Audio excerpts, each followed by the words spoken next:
एक दूसरे की हमशक्ल रहीं बॉलीवुड की ये तीन मशहूर एक्ट्रेस तीनों की ज़िंदगी में हमेशा रही एक चीज़ की कमी। परवीन बॉबी, जीनत अमान और दीपशिखा नागपाल। बॉलीवुड की ये तीन ऐसी अभिनेत्रियां थीं जिनके बारे में हमेशा कहा जाता था कि वे एक दूसरे की हमशक्ल हैं। इसके अलावा इन तीनों की ज़िंदगी में एक चीज़ और थी जो कि एक दूसरे से मेल खाती थी। आज हम बात करेंगे बॉलीवुड की इन तीन मशहूर अभिनेत्रियों के बारे में जिनकी शक्लें एक दूसरे से काफ़ी मिलती-जुलती थीं और इस वजह से लोग काफ़ी कन्फ्यूज़ भी रहते थे।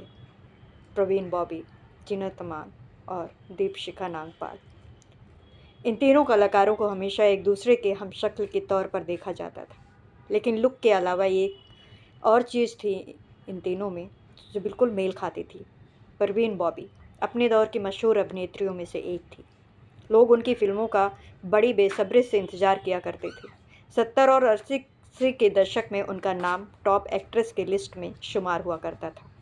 ये तब की बात है जब वो सबसे ज़्यादा फ़ी लेने वाली एक्ट्रेस थी।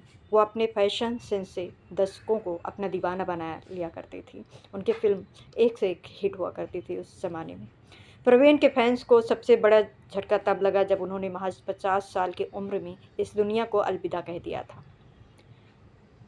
आपको परवीन बॉबी से जुड़ी एक और ऐसी बात बताने जा रहे हैं जिसे जानकर आपको हैरानी होगी। दरअसल परवीन बॉबी की तरह दिखने वाली 2 और एक्ट्रेस हैं जिनका नाम जीनत अमान और दीपशिखा नागपाल है। ये 70-80 के दशक में लोग हमेशा परवीन को और जीनत को लेकर के धोखा खाया जाया करते थे। क्योंकि उस दौर में ये दोनों जो अभिनेत्रियाँ थीं, फ़िल्म में एक्टिव थी और दोनों के चेहरे एक-दूसरे से काफ़ी मिलते थे। एक-दूसरे की हमशक्ल जैसी दिखने के कारण इन दोनों को पहचानना मुश्किल हो जाया करता था। कुछ वक़्त पहले ही जीनत ने प्रवीण बॉबी के बर्थ एनिवर्सरी में एक पोस्ट लिखा। इंस्टाग्राम में उन्होंने पोस्ट लिखा और कुछ फ़ोटो भी शेयर किया। इसके साथ ही उन्होंने अपने पोस्ट में ये भी बताया कि कैसे फैन्स उनके और प्रवीण के बीच फ़र्क नहीं समझ पाते थे और उन्हें प्रवीण को जीनत समझ लिया करते थे। वहीं जीनत के अलावा एक्ट्रेस दीपशिखा को भी हमेशा से प्रवीण बॉबी के हमशक्ल के रूप में देखा गया। हालाँकि दीपशिखा जीनत और प्रवीण के बाद फ़िल्मों में आईं, उनसे छोटी थी। क्योंकि दीपशिखा दोनों से उम्र में काफ़ी छोटी हैं, इसीलिए उनका डेब्यू भी काफ़ी लेट ही हुआ फ़िल्मों में। लेकिन जब पर्दे पर लोगों ने दीपशिखा को देखा तो उनको प्रवीण बॉबी की याद आ गई।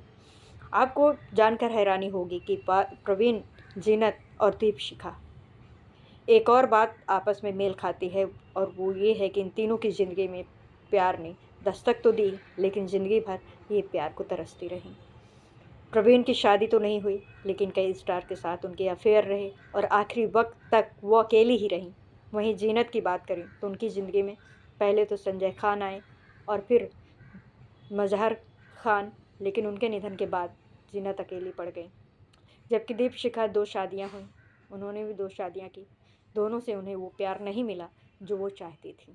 तो इस तरह से बॉलीवुड की 3 अभिनेत्रियाँ, टॉप की अभिनेत्रियाँ जो उस टाइम पे तीनों टॉप पर थी और तीनों एक-दूसरे की हमशक्ल दिखती थी।